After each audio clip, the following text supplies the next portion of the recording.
እንድታደስ በቃል እንድጸና ነፍሴ የምትፈልገው ሁልጊዜ ልለምነው መገኘትስ መኖር ክብርን ማየት ነው። ኤፌሶን ምዕራፍ 2 ከ1 እስከ 3 ያለውን ነው የምናየው። በጌታ ስም አነባለሁ። እንደዚህ ይላል፣ በበደላችሁና በኃጢአታችሁ ሙታን ነበራችሁ። ከነርሱ በዚህ ዓለም እንዳለው ኑሮ በማይታዘዙ ልጆች ላይ አሁን ለሚሰራው መንፈስ አለቃ እንደሆነ በአየር ላይ ስልጣን እንዳለው አለቃ ፈቃድ በፊት ተመላለሳችሁባቸው። በእነዚህ ልጆች መካከል እኛ ሁላችን ደግሞ የስጋችንንና የልቦናችንን ፈቃድ እያደረገን በስጋችን ምኞት በፊት እንኖር ነበር። እንደ ሌሎቹ ደግሞ ከፍጥረታችን የቁጣ ልጆች ነበርን ይላል። እግዚአብሔር አምላካችን ሆይ አስተምረን ደግሞ እንልሃለን። በመካከላችን ስላለ በእምነት ጌታ መንፈስ ቅዱስ ሆይ ቃልን ፍቺ ታበራልን ዘንድ ለእያንዳንዳችን ማስተዋል ትሰጠን ዘንድ ቃል ደግሞ በፍጹም ግልጽነት እንዲመጣልን እኔም ባሪያ መናገር እንድችል ትረዳኝ ዘንድ እንጸልያለን። ስለነበረ መልካም ጊዜ ሁሉ እናመሰግንሃለን። ጸሎታችንን ስለሰማሃን ሁሉ ጌታ ሆይ እንግዲህ በኢየሱስ ስም ቃልህ እንጀራ ነውና መግበን። ቃልህ ነው ጌታ እውቀት ይሰጣልና ብርሃን ነውና ጎልማሳ መንገዱን የሚያነጻው በቃል ነውና በኢየሱስ ክርስቶስ መንገዳችንን ሁሉ ጌታ ገልጠህ ታሳየን ዘንድ እንደሚገባ ደግሞ ለአንተ ክብር መኖር እንድንችል ትረዳን ዘንድ ቃል ከጸጋ ጋር ይምጣልን በኢየሱስ ስም አሜን። በአዲሱ ትርጉም አነበዋለሁ።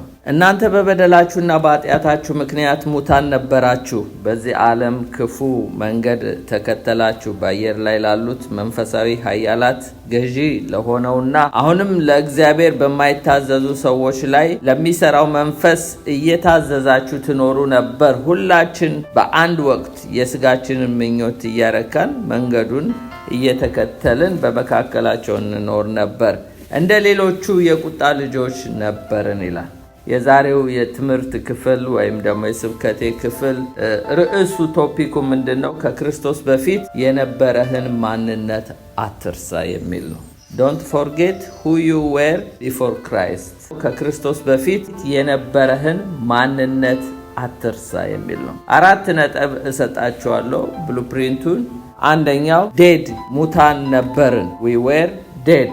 ቁጥር 1 ላይ እንዲላል በበደላችሁና በኃጢአታችሁ ሙታን ነበራችሁ ስለሚል የመጀመሪያው ዴድ ነው። ሁለተኛው ዲስኦቢዲየንት ነው፣ የማንታዘዝ ነበርን፣ we were disobedient ይላል። ቁጥር 2 ላይ ነው። በእነርሱም በዚህ ዓለም እንዳለው ኑሮ በማይታዘዙትም ልጆች ላይ ይላል። እነሱ አሁን እንደማይታዘዙ እኛም ድሮ አንታዘዝም ነበር። በማይታዘዙ ልጆች ላይ አሁን ለሚሰራው መንፈስ አለቃ እንደሆነ በአየር ላይ ስልጣን እንዳለው አለቃ ፈቃድ በፊት ተመላለሳችሁባቸው ይላል። ሶስተኛው depraved የሚል ነው። ውድቀት ወይም ደግሞ መበላሸት የሚለውን ሐሳብ የያዘ ነው። we were depraved ሆነን ነበረ። ኤፌሶን ምዕራፍ 2:3 ላይ ነው ያለው። በእነዚህ ልጆች መካከል እኛ ሁላችን ደግሞ የስጋችንና የልቦናችንን ፈቃድ እያደረግን በስጋችን ምኞት በፊት እንኖር ነበር። ሁላችንም፣ አንድም ሰው መንፈሳዊ ሰው የለም፣ ሁሉ ተበላሽቶ ነበረ። ስለዚህ depraved ሆነን ነበር፣ ቶታሊ ወድቀን ነበር ማለት ነው። አራተኛውና የመጨረሻው ዱምድ የሚል ነው። ዱምድ የሚለው ደግሞ የቁጣ ልጆች ነበርን የሚል ነው። we were doomed ኤፌሶን ምዕራፍ 2 እዛው 3 ላይ ነው። እንደ ሌሎቹ ደግሞ ከፍጥረታችን የቁጣ ልጆች ነበርን። ስለዚህ ዴድ ነበራችሁ ይላል፣ ሙታን ነበራችሁ። ዲስኦቢዲየንት የማንታዘዝ ነበርን። ሌላው depraved ነበር፣ ወድቀን ነበር፣ ተበላሽተን ነበር እና አንዳችንም በመንፈሳዊ ነገር ውስጥ የለንም፣ የስጋ ምኞት የምናደርግ ነበርን። ሌላው ዱምድ ሁላችንም የቁጣ ልጆች ነበርን። በእነዚህ ላይ ነው ዛሬ የምናየው። ከዛ በፊት ግን በክርስቶስ ከመሆናችን በፊት ማለት ቢፎር ክራይስት እና አፍተር ክራይስት የሚለውን እናያለን። አሁን ዛሬ የምናየው ቢፎር ክራይስት ከክርስቶስ ከመሆናችን በፊት የነበረውን ነው። ኔክስት ዊክ እንደ ጌታ ፈቃድ አፍተር ክራይስት የሚለውን እናያለን። ከክርስቶስ በፊት የነበረ ማንነትን ማየት ለምን አስፈለገ? ሙሴ ምን ይላቸዋል ለእስራኤል ሕዝቦች? ዶንት ፎርጌት ይላቸዋል። አትርሳ ይላል። ሶስት ነገር ሙሴ ምን ይላቸዋል? አንደኛው አዳኝህን አትርሳ ዩር ሴቪየር፣ ሁለተኛ ድነትህን አትርሳ ዩር ሳልቬሽን፣ ሶስተኛ ግትርነትህን አትርሳ ስታቦርን መሆንህን አትርሳ ይላል። እስቲ እንየው። ምክንያቱም ከእስራኤል ህይወት እንማራለን። እስራኤሎች ምን ነበሩ? እኛንም ዛሬ ቤተክርስቲያንን እንዳንረሳ የሚያሳስበን የእግዚአብሔር ቃል ምን ይላል? ዘዳግም 32:18 ላይ የወለደህን አምላክህን ተውክ፣ ያሳደገህን እግዚአብሔርን ረሳ ይላል። የወለደህን አምላክህን ተውክ፣ ያሳደገህን እግዚአብሔርን ረሳ። እግዚአብሔር ወልዶ አሳድጎ ህዝቡ ግን ልጆች ያላቸው ግን የረሱት ወቅት ነበር። ስለዚህ አዳኝህን አትርሳ፣ አዳኝህን አትርሳ የሚለው ዘዳግም 8:11 ላይ ጀምሬ ያነባዋለሁ። ከቁጥር 14 ጀምሬ ከ11 እስከ 18 ነው፣ እናንተ አንብቡት። እኔ ግን ከ14 ጀምሮ እስከ 16 ያለውን አነባዋለሁ። ዘዳግም 8 ላይ ከግብፅ ምድር ከባርነት ቤት ያወጣህን አስቡት። ከግብፅ ምድር ከባርነት ቤት ያወጣን። እኛ ደግሞ ትላንትና የኃጢአት ባሮች እንደነበርን እንደገና ደግሞ ከዓለም ባርነት ከኃጢአት ባርነት እንደወጣን የሚያሳየን ከግብፅ ምድር ከባርነት ቤት ያወጣህን እባብና ጊንጡን ጥማት ባለበት ውሃ በሌለበት በታላቂቱና በምታስፈራው ምድረ በዳ የመራህን ከጭንጫ ድንጋይ ውሃ ያወጣልህን በመጨረሻም ዘመን መልካም ያደርግልህ ዘንድ ሊፈትን ሊያዋርድ አባቶች ያላወቁት መና በምድረ በዳ ያበላህን አምላክህን እግዚአብሔርን እንዳትረሳ አዳኝህን አትርሳ። የመጀመሪያው ለእስራኤሎች የተሰጣቸው ሙሴ ከመሞቱ በፊት በዘዳግም ላይ ያዳነህን እናትና አባት ሆኖ ምድረ በዳውን ሁሉ መርቶ እዚህ ያደረሰህን አዳኝህን አትርሳ ነው። ሁለተኛ መዳንህን አትርሳ። ስለ መዳኑማ እንዳይረሳ ከ5 ጊዜ በላይ በዘዳግም ላይ እንደው እኔ ብዙ አልቆፈርኩም እንጂ ከዛም በላይ ነው። እኔ ግን እንደው ጥቅሶቹን ልንገራችሁ። መዳንህን አትርሳ፣ ትላንት ባሪያ እንደነበርክ አትርሳ። ዘዳግም 5:15 ላይ እንዲህ ይላል፣ አንተም ይላል በግብፅ ባሪያ እንደነበርክ አስብ፣ እግዚአብሔር አምላክ በጸናች እጅ በተዘረጋይ ክንድ ከዚያ አወጣ። አንተ እኮ ባሪያ ነበር፣ እሱን አትርሳ፣ አትዘንጋ። አንተም በዓለም ኃጢአተኛ የኃጢአት ባሪያዎች ነበራችሁ ነው የሚለው የእግዚአብሔር ቃል።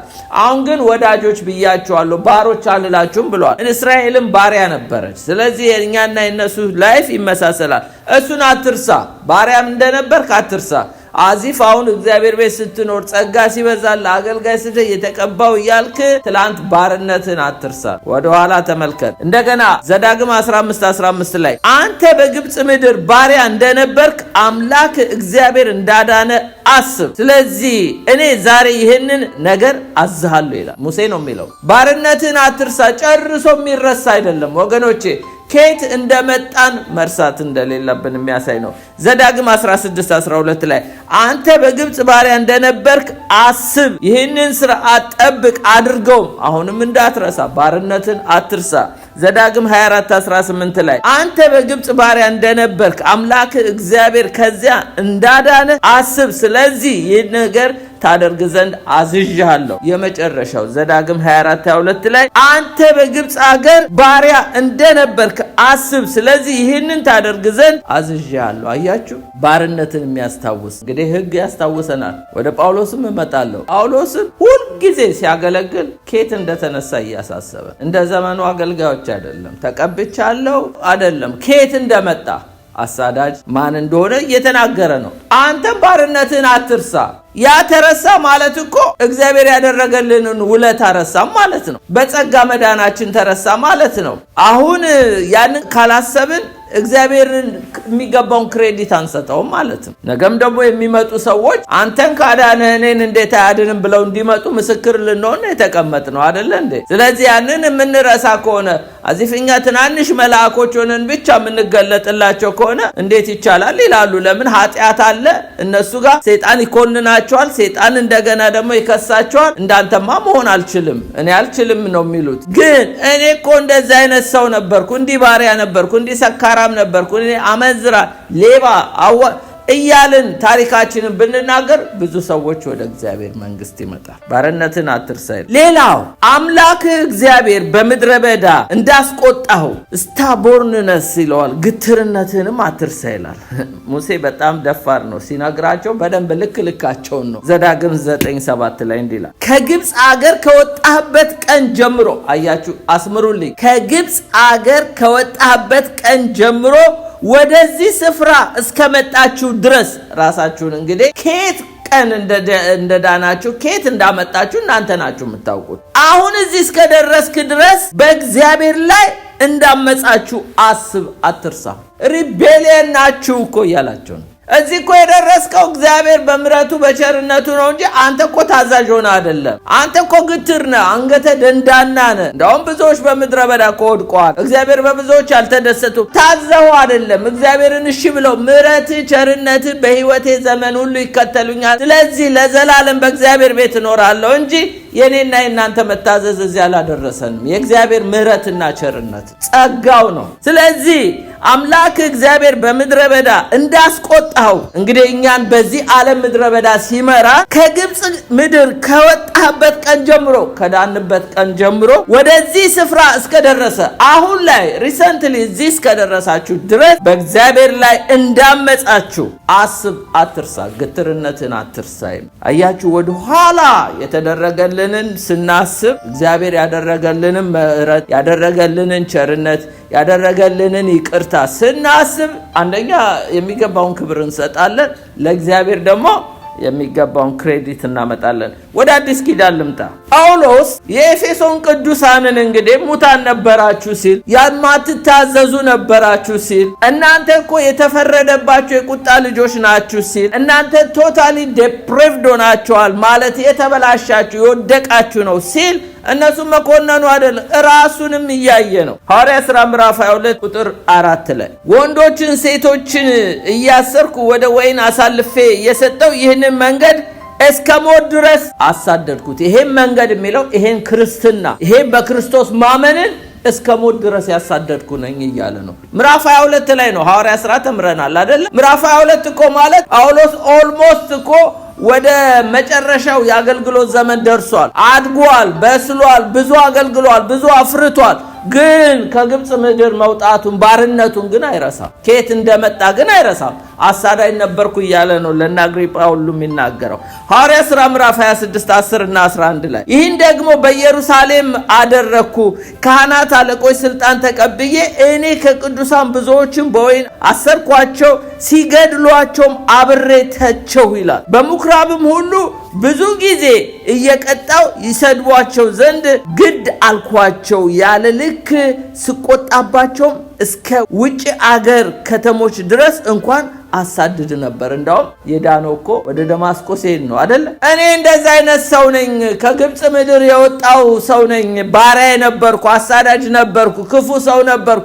እንደዛ አይነቱን ሰው ነው እኔን አገልጋይ ያደረገኝ እያለ ነው። ገላትያ 1:13 ላይ በአይሁድ ሥርዓት በፊት እንዴት እንድኖር ሰምታችኋልና የእግዚአብሔርን ቤተክርስቲያን ያለ ልክ አሳድድና አጠፋ ነበር። የኔ ታሪክ ይሄ ነው ባጭሩ እያለ ነው ጳውሎስ። ማነው በዚህ ዘመን እንደዚህ ታሪኩን እየተናገረ የሚሰብ? ማነው እንደዚህ ታሪኩን ሁሉ ተቀብቻለሁ የሚል ነው? ሁሉ እኔ ልዩ ነኝ የሚል ነው? ማነው እንደዚህ ከየት እንደመጣ እየተናገረ? ጳውሎስን የሚያክል ሶስተኛ ሰማይ የወጣ ሰው ምን አይነት ሰው እንደሆነ ነው ለሰዎች ሰው መሆኑን እየሰበካቸው። አንደኛ ቆሮንቶስ 15:9-10 እኔ ከሐዋርያት ሁሉ የማንስ ነኝና የእግዚአብሔርን ቤተክርስቲያን ስላሳደድኩ ሐዋርያ ተብዬ ልጠራ የማይገባኝ ነኝ ይላል። እሱ እንደውም በእግዚአብሔር ሐዋርያ ተብሎ ነገር ግን ልባል አይገባኝም የሚል ሰው ነው። ነገር ግን በእግዚአብሔር ጸጋ የሆንኩትን እኔ ነኝ ይላል። እኔ እኮ ሐዋርያ የሆንኩት በእግዚአብሔር ጸጋ ነው። ዛሬ እኮ ጸጋውም ሳይኖራቸው እኮ ነው ሐዋርያንን ይላሉ። ከግብፅ ምድር መውጣታቸውን ብዙዎች ረስተዋል። አንደኛ ጢሞቴዎስ 1:13-14 አስቀድሞ ተሳዳቢ፣ አሳዳጅ፣ አንገላጭ ምንም ብሆን ይህንን አደረገልኝ ነገር ግን ሳላውቅ ባለማመን ስላደረግኩት ምህረትን አገኘው። አያችሁ ጳውሎስ የእግዚአብሔርን ምህረት አሁን አጉልቶ ሲያሳይ የጌታችንንም ጸጋ በክርስቶስ ኢየሱስ ካሉ ከእምነትና ከፍቅር ጋር አብልጦ በዛ። እኔ እንግዲህ በእግዚአብሔር ጸጋ ነው በእግዚአብሔር ምህረት ነው እንደዚህ አይነት አገልጋይ የሆንኩት ነው። ኤፌሶን 2:12 ላይ ወደኛ ላይፍ ስንመጣ በዚያ ዘመን ከእስራኤል መንግስት ርቃችሁ ለተስፋው ቃል ኪዳን እንግዶች ሆናችሁ በዚህ ዓለም ተስፋ አታችሁ ከእግዚአብሔር ተለይታችሁ ያለ ክርስቶስ ነበራችሁ። ይህንን አትርሱ ነው የሚለው ጴጥሮስ ሲጽፍልን በሁለተኛ ጴጥሮስ 1:9 ላይ የቀደመውን ኃጢአቱን መንጻት ረስቷልና ይላል። መዳናችን ከየት እንደመጣን መዘንጋት የለብንም። ስለዚህ በኤፌሶን ላይ ቅድም ያነበብኩት ላይ ሙታን ነበርን we were dead ይላል። ኤፌሶን 2:1 ላይ በበደላችሁ በኃጢአታችሁ ሙታን ነበራችሁ ይላል። በበደላችሁና በኃጢአታችሁ የሚለውን በመጀመሪያ እንመልከተው እስቲ። መጽሐፍ ቅዱሳችን በተለይ ስለ ዶክትሪን ኦፍ ሲን ስናጠና በሶስት ያስቀምጠዋል። አንደኛ ዮሐንስ 1:7 ላይ ነገር ግን እርሱ በብርሃን እንዳለ በብርሃን ብንመላለስ ለእያንዳንዳችን ህብረት አለን ይላል። እኔ እሱን አይደለም የምፈልገው የልጁ የኢየሱስ ክርስቶስ ደም ከኃጢአት ሁሉ ይሄ ከኃጢአት ሁሉ የሚለውን አስምሩልኝ። ኦል ሲን የሚለውን ይሄ ኦል ሲን የተባለው ከኃጢአት ሁሉ የተባለው ምንድን ነው? ይሄ ኃጢአት ሁሉ የተባለው በዶክትሪን ኦፍ ሲን በሶስት ያስቀምጡታል። አንደኛው ሲን ነው፣ ኃጢአት ነው። ሁለተኛው ትራንስግሬሽን መተላለፍ ነው። ሶስተኛው ኢኒኩዊቲ ወይም ደግሞ በደል ነው። በሶስቱ እናያለን። ይሄ ኃጢአት የሚለውን መጽሐፍ ቅዱስ በሶስት ነው የሚያሳየን። አሁን ጥቅሱን ስሰጣችሁ ግልጽ ይሆንልናል። ኃጢአት ማለት ምን እንደሆነ እናያለን። ትራንስግሬሽን መተላለፍ የሚለው እናያለን።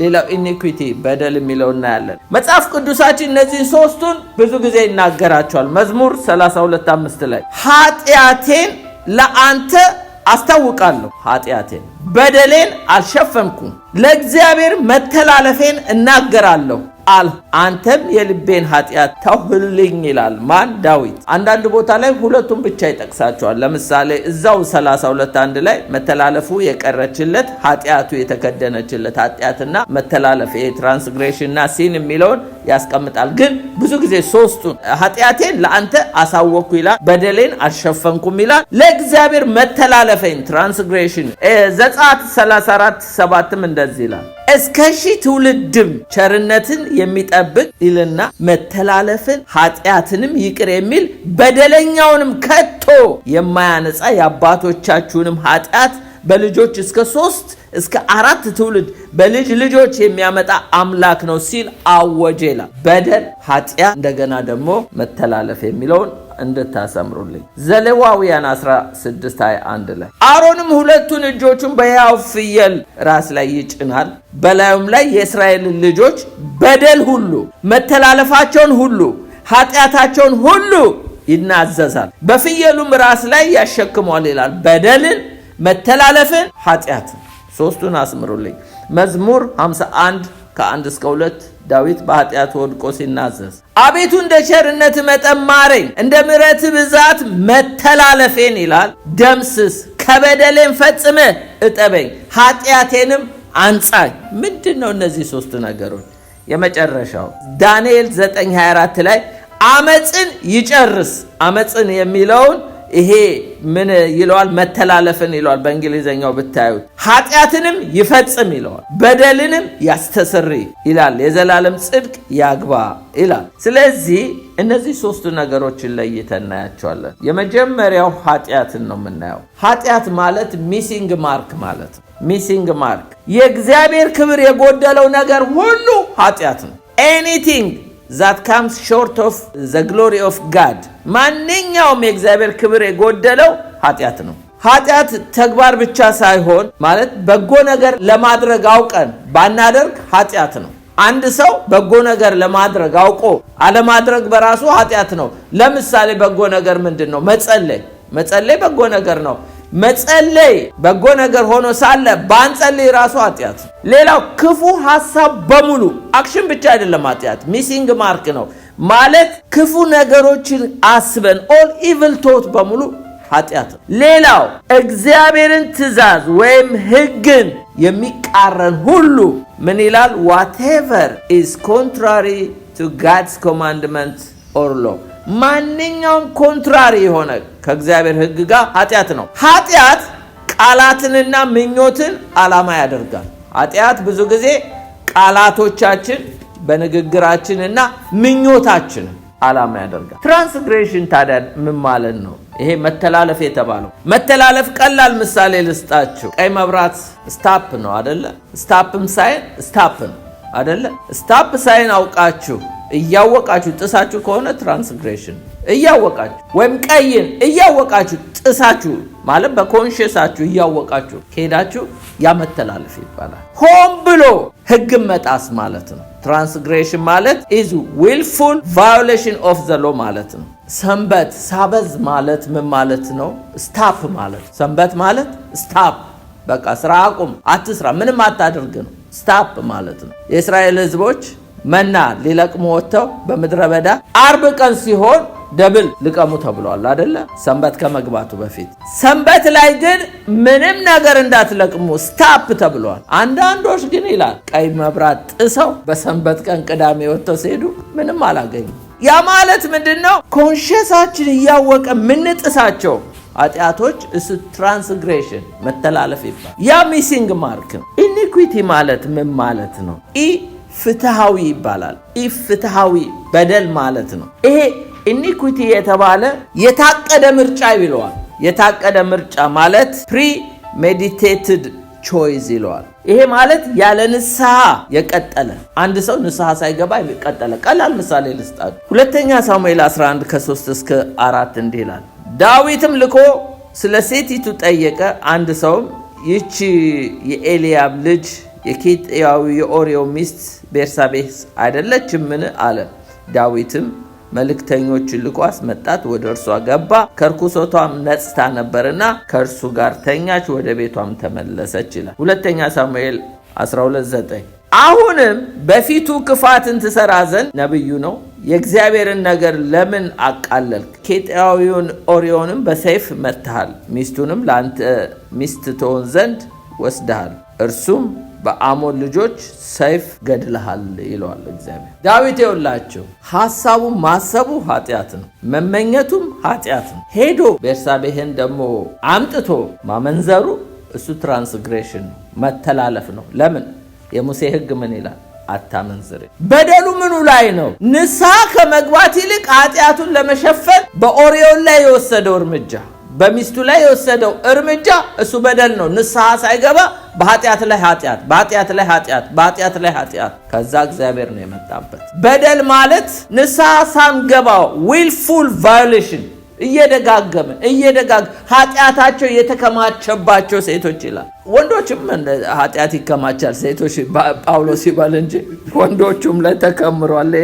እንደውም የወንዶቹ ሳይከብድ ይቀራል። ስለዚህ በሴቱም በወንዱም ላይ የሚከማች ኃጢአት አለ፣ ንስሐ የማንገባበት። እሱ በደል ነው። እግዚአብሔር እኮ ለምን ንስሐ አልገባህም ነው የሚለን። ለንስሐ ጊዜ ሰጠኋት ይላል እኮ ለቲያጥሮ ቤተክርስቲያን ላለች ኤሊዛቤት ለተባለችዋ። እሷ ግን ንስሐ አልገባችም። ስለዚህ ኃጢአት እያወቀ ዳዊት ሴትን አይቶ መመኘቱ፣ ኢየሱስ ክርስቶስ ምን አለ?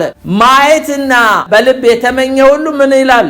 አመንዝሯል ነው የሚለው አይደለ? ያ ኃጢአት ነው ማለት ነው። አብሮ ደግሞ የተኛው ትራንስግሬሽን ነው። ግን ነገ ደግሞ ልጅ አስወልዶ የልጁ አባት አይደለም ቢል ደግሞ እሱ በደል ነው። እሱ ኢኒኩዊቲ ነው። አያችሁ?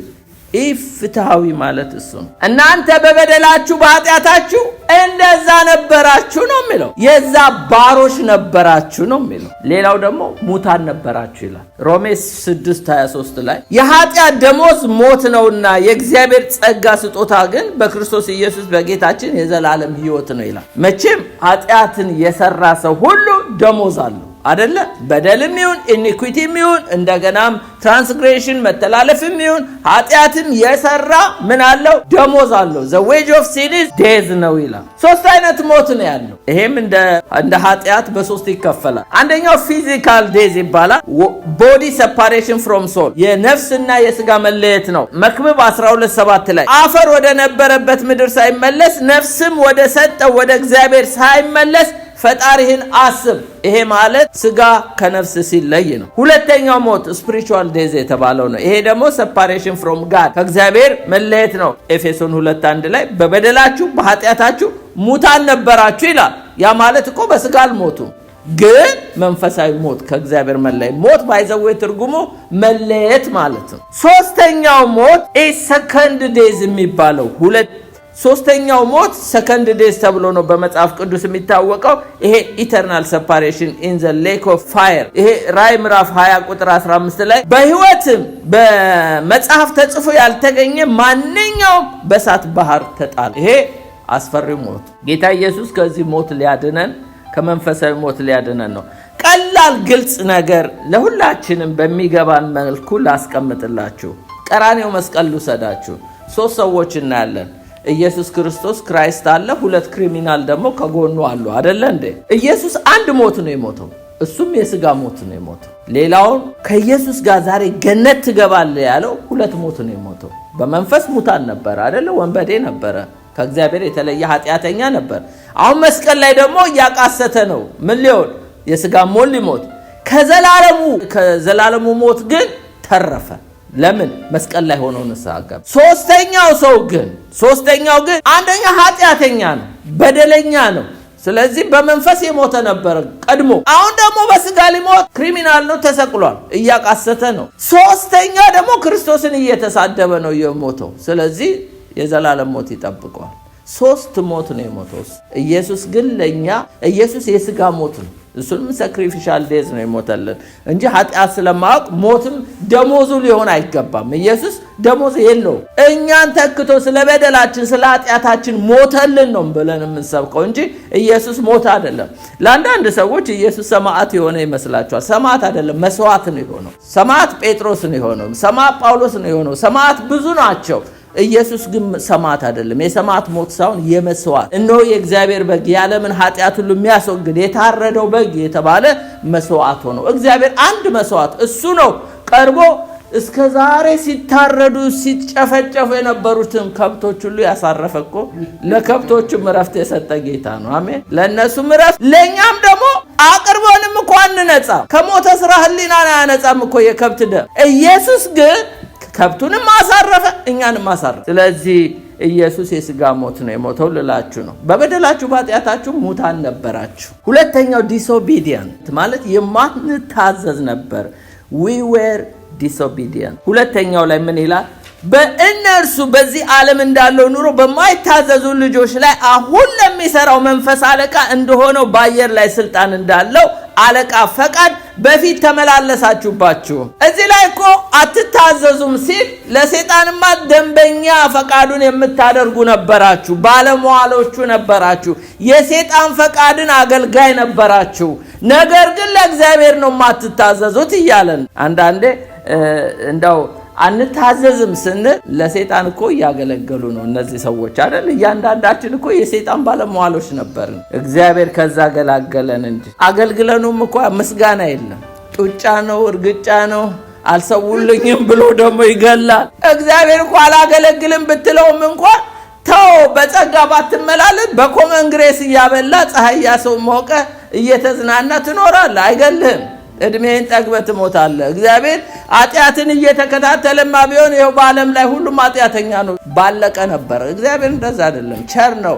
እግዚአብሔር ለክፉዎችም ቸር ነው ይላል። ዮሐንስ 8:44 ላይ እንዲህ ይላል፣ እናንተ ከአባታችሁ ከዲያብሎስ ናችሁ፣ የአባታችሁን ምኞት ልታደርጉ ትወዳላችሁ አለ ጌታ ኢየሱስ። እርሱ ከመጀመሪያ ነፍሰ ገዳይ ነበረ፣ እውነትም በእርሱ ስለሌለ በእውነትም አልቆምም። ሐሰትን ሲናገር ከራሱ ይናገራል፣ ሐሰተኛ የሐሰት አባት ነው። አያችሁ፣ የዲያብሎስን ፈቃድ ታገለግሉ ነበር ሲል ሐሰት ታገለግሉ ነበር እያለ ነው። እሱ ከጥንት ሐሰተኛ ነው። ክርስቶስን ማገልገል ማለት ደግሞ እውነት ማገልገል ማለት። አያችሁ፣ ኢየሱስ ነው እውነትን መጥቶ እንድናገለግለው ያደረገ። ዲያብሎስ የሐሰት አባት ነው። ስለዚህ የዲያብሎስን ፈቃድ ዲስኦቢዲየንት ናችሁ ሲል ለዲያብሎስ ፈቃዱን የምታደርጉ የምትታዘዙ፣ ለእግዚአብሔር ግን ሪቤሊየን አመፀኞች ነበራችሁ ነው የሚለው። ይሄን ታዲያ የሚረሳ ነው እንዴ?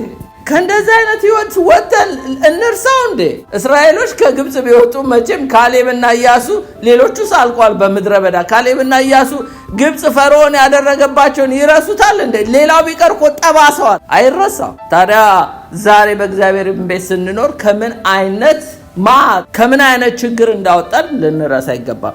ሁለተኛ ቆሮንቶስ 4:4 ላይ ለእነርሱም የእግዚአብሔር ምሳሌ የሆነውን የክርስቶስን የክብሩን ወንጌል ብርሃን እያበራችሁ የዚህ ዓለም አምላክ የማያምኑትን ሐሳብ አሳወረ ይላል። አያችሁ፣ ዲያብሎስ የማያምኑትን ሐሳብ አሳውሮ ነው በራሱ ፈቃድ የሚያደርገው። እግዚአብሔር ደግሞ አይናችንን ገልጦ ብርሃን አብርቶልን ልታገለግለኝ ልትከተለኝ ትወዳለህ እያለ ምርጫ ሰጥቶን እንጂ በጨለማ እያርመሰመሰ አይደለም። ጌታ እኮ አይናችንን ከፍቶ እንደገናም ደግሞ እግዚአብሔር ባርኮን ሁሉም ካደረገ በኋላ ልትከተለኝ ትወዳለህ ነው ምርጫ ነው የሚሰጠን። ሰይጣን ግን እንደዚህ የለም። አሳውሮ ከዛ ደግሞ ማን ወደው ቃል ኪዳን ካስገባ በኋላ ሰው ግደል ሊልም ይችላል። ቃል ኪዳን ካስገባ በኋላ የደም መስዋዕት አምጣ ሊል ይችላል።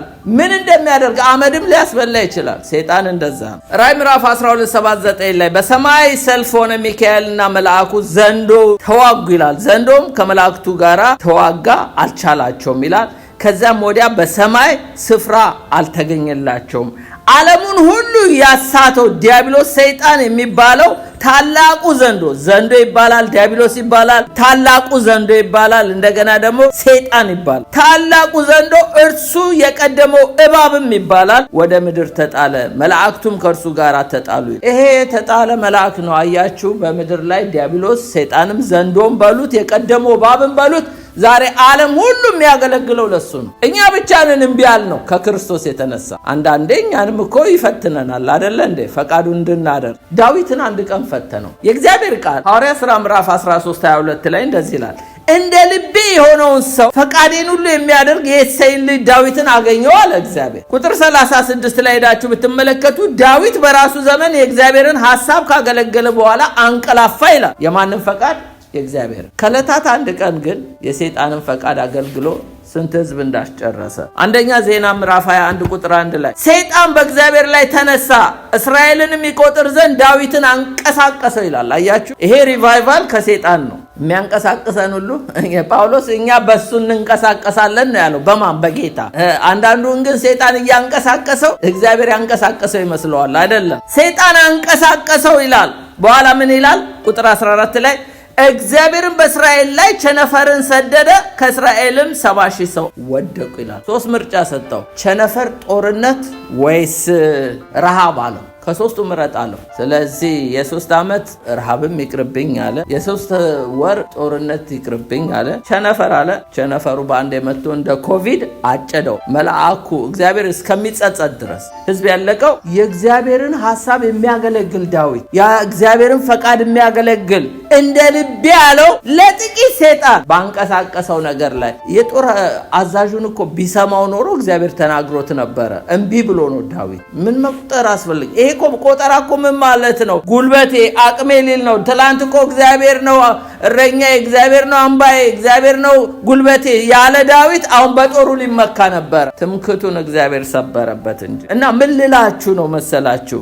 አንዳንዴ አማኞችንም እንደዚህ ሰይጣን ሊፈትንና ፈቃዱን ሊያስደርግ ይችላል።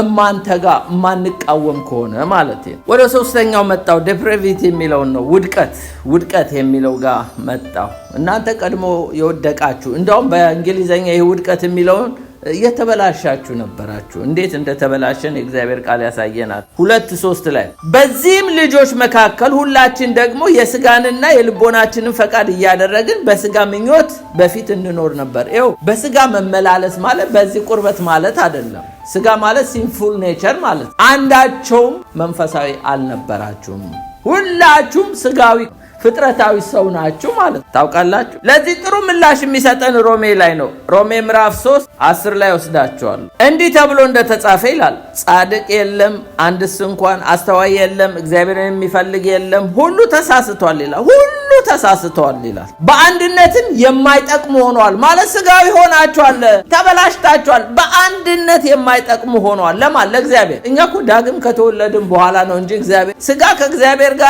ጠበኛ ነው ሁልጊዜ። ዓለምን መውደድ እንደገና ደግሞ በስጋ መመላለስ ከእግዚአብሔር ጋር ጠብ ነው እንጂ ሰላም አይፈጥርም። ስለዚህ መንፈሳዊ ሰው ስለሌለ የማይጠቅሙ ሆነዋል። ቸርነት የሚያደርግ የለም፣ አንድስ እንኳን የለም። ጉሮሯቸው እንደተከፈተ መቃብር ነው፣ በምላሳቸው ሸንግለዋል። የእባብ መርዝ ከከንፈሮቻቸው በታች አለ። አፋቸው እርግማን መራርነት ተሞልቷል። እግሮቻቸው ደም ለማፍሰስ ፈጣኖች ናቸው። ጥፋት ጉስቁልና በመንገዳቸው ይገኛል። የሰላምን መንገድ አያውቁም። በዓይኖቻቸው ፊት እግዚአብሔርን መፍራት የለም። ኖበዲ ኢዝ ራይቸስ፣ ጻድቅ አንድስ እንኳን የለም ነው የሚለው። ኖበዲ ኢዝ አንደርስታንድ፣ አስተዋይ አንድም እንኳን ከእናንተ መካከል የለም ነው የሚለው። ኖበዲ ሲክ ጋድ፣ እግዚአብሔርን የሚፈልግ የለም የሚል ነው። ኖበዲ ራይት፣ ሁሉ ተሳስተዋል ነው። ራይት የሆነ ፐርሰን የለም። ኖበዲ ወርዚ፣ በአንድነት የማይጠቅሙ ሆነዋል፣ የማይገባቸው ሆነዋል ይላል። ለእንደነዚህ አይነት ሰዎች እኮ ነው ጌታ ይመጣ። ኖበዲ ዳዝ ጉድ፣ ቸርነት የሚያደርግ የለም አንድስ እንኳን ይላል። ኖበዲ ስፒክስ ፎር ጋድ፣ ጉሮሯቸው እንደተከፈተ መቃብር ነው። በመላሳቸው ሸንግሏል። የእባብ መርዝ ከአፎቻቸው።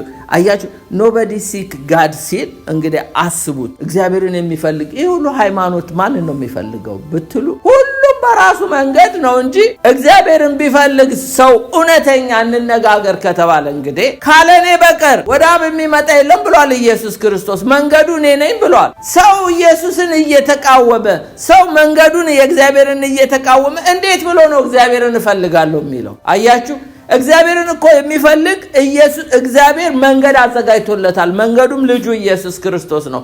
እግዚአብሔርን እፈልጋለሁ ካለ ኢየሱስ ስጋ ለብሶ እኮ የመጣ እግዚአብሔር ነው። ግን ሰዎች እግዚአብሔርን ሪጀክት እያደረጉ ሃይማኖተኞች ግን ምንድነው? በራሳቸው መንገድ እግዚአብሔርን ይፈልጉታል። በሌላ መንገድ ወደ እግዚአብሔር ግን አያደርስም። ያ መንገድ በክርስቶስ ኢየሱስ ለሚመጡ ብቻ። ኖበዲ ዎክ ዊዝ ጋድ፣ እግሮቻቸው ደም ለማፍሰስ ፈጣኖች ናቸው፣ አንዱም እንኳን ከእግዚአብሔር ጋር መሄድ አይደለም ይላል። ኖበዲ ሃዝ ፒስ፣ ጥፋት ጉስቁልና በመንገዳቸው ይገኛል። የሰላምን መንገድ አያውቁም። የሰላም መንገድማ ክርስቶስ ኢየሱስ ነው። ኖበዲ ፊር ጋድ፣ በዓይኖቻቸው ፊት እግዚአብሔርን መፍራት የለም። ሲደመድመው ምን ይላል? ሁሉ ኃጢአት ሰርቷል፣ የእግዚአብሔር ክብር ጎሏቸዋል ይላል ሮሜ ምዕራፍ 3:23። አያችሁ። ስለዚህ እናንተ በስጋ ምኞት በፊት ትኖሩ ነበር፣ አንዳችሁም የማትረቡ ነበራችሁ እያለን ነው። በሌላ ቋንቋ ጌታ የምንረባ አደረገ። ከኢየሱስ የተነሳ እኮ ነው ወገኖች። ልጁ የሌለው ሀብታም በሉኝ፣ ልጁ የሌለው የዓለም ፈላስፋ በሉኝ፣ ልጁ ኢየሱስ ክርስቶስ የሌለው መጽሐፍ ቅዱስ ሰማይ የሚያውቀው ምንድነው?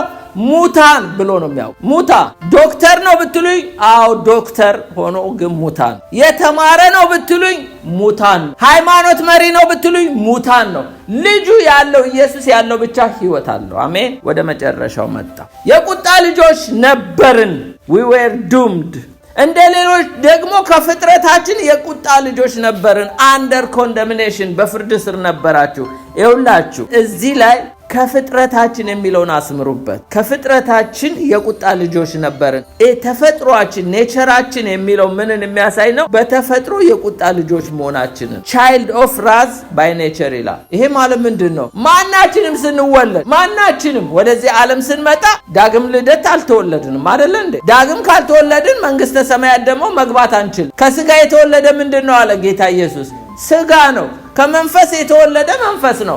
ስለዚህ ማንም ሰው ከእናቱና ከአባት ከወንድ ፈቃድ ከሴት ፈቃድ የተወለደ በሙሉ በቁጣ ስር ነው ያለው። ለምን ቢባል ከወንድ ፈቃድ ነው፣ ከሴት ፈቃድ እንጂ የተወለደው ከእግዚአብሔር አልተወለደ። ከእግዚአብሔር የተወለደ በክርስቶስ ኢየሱስ ላሉ ብቻ ነው ኖ ሞር ኮንደምኔሽን የተባለ። አያችሁ፣ የቁጣ ልጆች ነበርን ይላል ማቴዎስ 3:7 ላይ። ዳሩ ግን ከፈሪሳውያን ከሰዱቃውያን ብዙዎች ወደ መጥምቁ ሲመጡ ባየ ጊዜ መጥምቁ ዮሐንስ እንዲህ አላቸው፣ እናንት የፍኝት ልጆች ከሚመጣው ቁጣ እንድትሸሹ ማን አመለከታችሁ? አያችሁ፣ ቁጣ አለ ከፊታችሁ። ማን አመልክቷችሁ ነው ዛሬ እዚህ ልትጠመቁ ንስሐ ልትገቡ የመጣችሁ አላቸው። ሮሜ 1:18 ላይ እውነትን በአመፃ በሚከተሉ ሰዎች ላይ በኃጢአተኝነታቸውና በአመፃቸው ሁሉ ላይ የእግዚአብሔር ቁጣ ከሰማይ ይገለጣል ይላል። ነገር ግን ምን ይላል? እውነትም ባመጻ በሚከለክሉ ሰዎች ላይ ወገኖች ወደፊት ዓለም ላይ የተሻለ ነገር ይመጣል ብላችሁ እንዳታስቡ። ዘወረስት ነው የሚመጣው። ለእግዚአብሔር ልጆች ብቻ የተሻለ ነገር ይመጣል። እሱም ከዚህ ዓለም መሄዳችን ወይ እንነጠቃለን ወይ በማንቀላፋት ወደ ጌታ እንሄዳለን። ወደፊት ግን ቁጣ አለ። የእግዚአብሔር ቁጣ በክርስቶስ ተገቶ ኢየሱስ አማላጁ በመካከል ገብቶ ነው እንጂ ዓለም እኮ ከሰዶም ብሳለች። ዓለም እኮ ዛሬ ከሰዶም ብቻ አይደለም በኖህ ዘመን ከነበረው ኃጢአት ብሳለች። እግዚአብሔር ግን እንዳያጠፋት ስለ አመፀኞች የሚማልድ ሊቀ ካህን በቀኝ ስላለ ነው እንጂ ዓለም በጠፋች ነበር። የእግዚአብሔርን ቁጣ ፕሮቮክ የሚያደርግ እኮ ነው ያለው። የትኛው ነው እስቲ እግዚአብሔርን የሚማርከው? ባለማችን ሁሉ ቁጣውን የሚያነሳሳ ነው። ግን እግዚአብሔር ታገስ እያለ ነው ኢየሱስ ክርስቶስ ኢንቢትዊን ቆሞ። ስለዚህ ከኢየሱስ የተነሳ ከደሙ የተነሳ ከኢየሱስ ሳክሪፊሻል ዴዝ የተነሳ ኢየሱስ ስለሚማልድ ነው እንጂ ዓለም በጠፋች ነበር። ሮሜ 2:5 ላይ ነገር ግን እንደ ጥንካሬ ንስሐ እንደማይገባ ልብ የእግዚአብሔርን ቅን ፍርድ በሚገለጥበት በቁጣ ቀን በራስ ላይ ታከማቻለህ። የቁጣ ቀን ይመጣል እያለ ነው። ሮሜ 2:8 ላይ ለአመጽ የሚታዘዙትን እንጂ ለእውነት የማይታዘዙትና በአመፀኞች ላይ ግን ቁጣና መቅሰፍት ይሆንባቸዋል ይላል። ንስሐ የማይገባ ሁሉ ቁጣ ነው የሚጠብቀው። ሮሜ 5:9 ላይ ይልቁኑ እንግዲህ አሁን በደሙ ከጸደቅን በእርሱ ከቁጣ ድነናል፣ እኛ ግን ከጸደቅን በክርስቶስ ከቁጣ ድነናል ይላል። ሮሜ 5:6 ላይ ከዚህ የተነሳ በማይታዘዙ ልጆች ላይ የእግዚአብሔር ቁጣ ይመጣልና ማንም በከንቱ ንግግር አያታላችሁ ይላል። የእግዚአብሔር ቁጣ ቀን ይመጣል እያለ ነው። ቆላስይስ 3:6 ላይ በእነዚህም ጠንቅ የእግዚአብሔር ቁጣ በማይታዘዙ ልጆች ላይ ይመጣል ይላል። አንደኛ ተሰሎንቄ 5:9 ላይ እግዚአብሔር ለቁጣ አልመረጠንም፣ እኛን ግን እግዚአብሔር ለቁጣ አልመረጠንም በጌታችን በኢየሱስ ክርስቶስ መዳን ለማግኘት ነው እንጂ እኛ በክርስቶስ ኢየሱስ ላሉ ቁጣ የለባቸውም፣ ኮንደምኔሽን የለብንም። የተሰሎንቄ ሰዎች እንዴት እንዳመለጡ ሲነግራቸው ጳውሎስ አንደኛ ተሰሎንቄ ምዕራፍ 1:9 ላይ እነርሱ ራሳቸው ወደ እናንተ መግባታችን እንዴት እንደነበረ ስለኛ ይናገራሉ።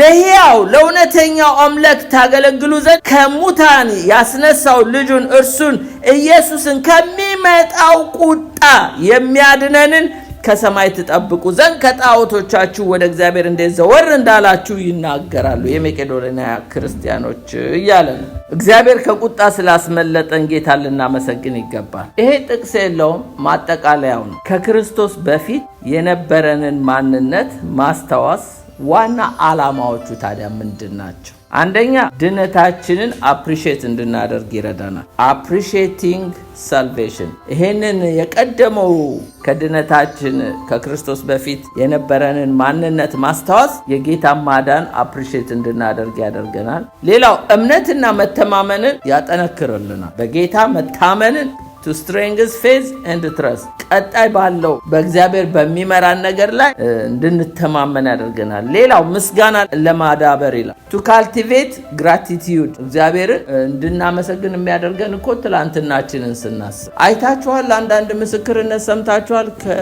አሁን በቅርብ የዳኑ ሰዎች በቲቪ በዩቲዩብ ሲመሰክሩ ከምን አይነት ቁጣ እንዳመለጥን ከምን አይነት መዓት እኛማ ረስተነዋል እኮ አንዳንድ ግን እነዚህ ሰዎች ሲመሰክሩ ከምን አይነት ነገር ውስጥ ጌታ እንዳወጣን ትዝ ይለንና ጌታዊ እንዴት አስመለጥከኝ እንላለን። ምክንያቱም to cultivate gratitude ማለት ምስጋናችንን ካልቲቬት ያደርግልናል።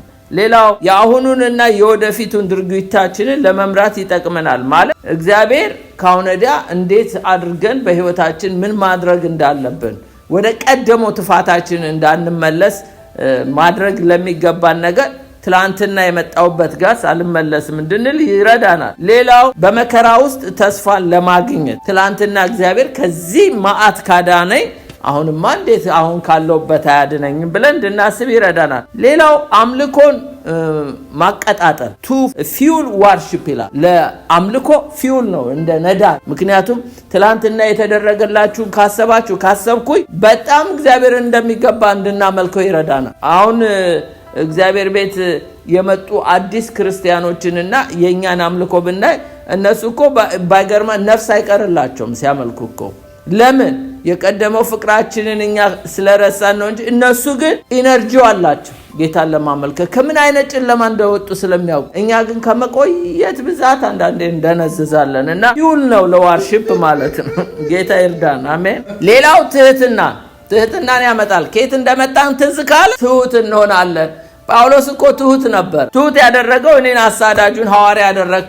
አሁን ግን እኮ ተው ትላንት አሳዳጅ፣ አሁን እግዚአብሔር ቤት እያሳደዱ ሐዋርያን የሚሉ አሉ እኮ እያሳደዱ። ከዚህ ጠብቀን። ሌላው የእግዚአብሔርን ምሪት ለመረዳት ወይም አንደርስታንድ ጋድስ ፕሮቪደንስ፣ የእግዚአብሔርን ምሪት ትላንት ከጨለማ አውጥቶ እየመራ እዚያ ያደረሰንን ጌታ እንድናስብ ያደርገናል። ጨርሻለሁ። ጌታ ይባርካችሁ። መንገድህን አስተምረኝ የቀናውን ጎዳና ሕይወቴም እንዲታደስ በቃልህ እንድጸና ነፍሴ የምትፈልገው ሁልጊዜ ልለምንህ